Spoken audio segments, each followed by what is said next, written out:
Magandang araw sa lahat, sa Pinas siguro dyan gabi na. So dito alas 9:30 na ng umaga. So papunta tayo ngayon ng work, ng store. So ngayong araw sasagutin natin yung mga nagme-message sa atin na paano ba tayo nakapunta ng Amerika. So may agency po ba tayo na in-applyan?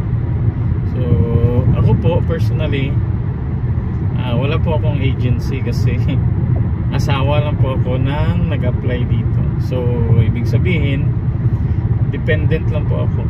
So wala po akong agency at yung misis ko lang nag-process sa akin papunta dito. So yung asawa ko is teacher dito, nagtuturo. So pumunta siya dito July, and then November ako naman pumunta. So ilang months lang yung pagitan. Kasi pagdating niya dito, pinrases na yung papel ko papunta dito. So wala po akong agency at saka ako po isang dependent lang. Yung misis ko lang ang may agency. So kasi pag teacher ka dito, pwede mong dalhin yung pamilya mo. So pwede mong dalhin yung asawa mo at mga anak. So kaya after ilang months dinala na ako ng asawa ko dito o pinapunta na ako. So yung agency pala ng asawa ko is B Pouch International LLC. So makikita nyo yan sa Facebook. Hanapin nyo lang yung B Pouch. So mamaya ilagay ko sa link sa description yung B Pouch. So yun po yung agency na ina-applyan ng mga teacher.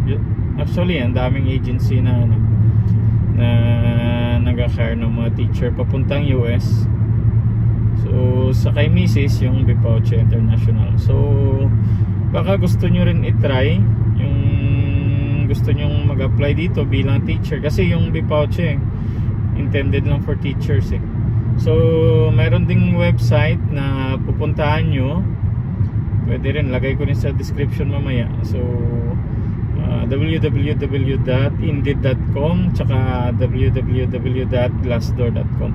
So yun po yung mga website dito sa US na pwede nyong applyan. So yun lang po. Kung gusto nyo pong mag-apply bilang teacher, kung nagbabala kayo ng pumunta ng Amerika, so yan po ay pwede nyong applyan na agency, yung B Pouch International LLC. So pag na-hire kayo, pwede nyong dalhin yung buong pamilya nyo. So yun lang po. So pagdating ko dito, kasi ako ay isang J2, so yung J2 po yung dependent, pwede pong magtrabaho. So kukuha ka lang ng work permit. Tsaka pag may work permit ka na, may SSN, may social security number. So goods na po yun para mag-apply ka ng trabaho dito. So ang dami po ditong pwedeng applyan sa Amerika na trabaho pag andito ka na. So yun lang po. Maraming salamat. At next naman natin is kasi may nagtatanong kung magkano yung sahod natin. So next vlog naman natin yun. Tsaka paiba-iba po dito. Sa amin restaurant lang, medyo maliit kasi Pilipina yung may-ari, pero okay na rin. So meron naman na malaki. So depende. So next vlog na lang natin yan para malaman nyo kung magkano yung aming sahod, yung sa akin, tsaka yung asawa ko.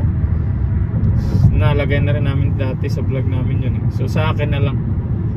So maraming salamat. See you in the next video.